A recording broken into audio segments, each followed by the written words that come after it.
AI can help you with many everyday tasks, but most people are not using it in a simple and practical way.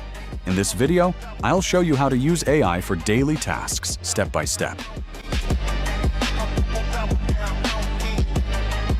The first daily task you can use AI for is planning your day.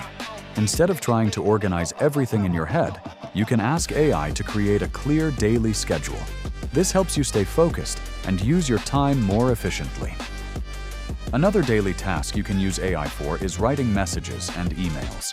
Instead of spending time thinking about what to say, you can ask AI to write a clear and professional message in seconds. This makes communication faster and helps you respond more confidently. Another daily task you can use AI for is summarizing information. Instead of spending time reading long articles, emails, or documents, you can ask AI to give you the key points quickly. This helps you understand information faster and saves valuable time. Another daily task you can use AI for is creating to-do lists.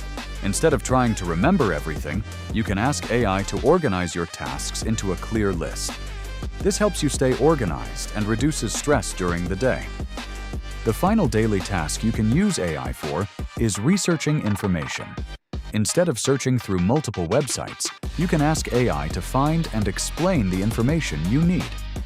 This saves time and helps you make better decisions quickly. These simple daily tasks show how powerful AI can be when used the right way. Start with one task, practice consistently, and you will see real results. If you found this helpful, consider subscribing for more practical AI tips.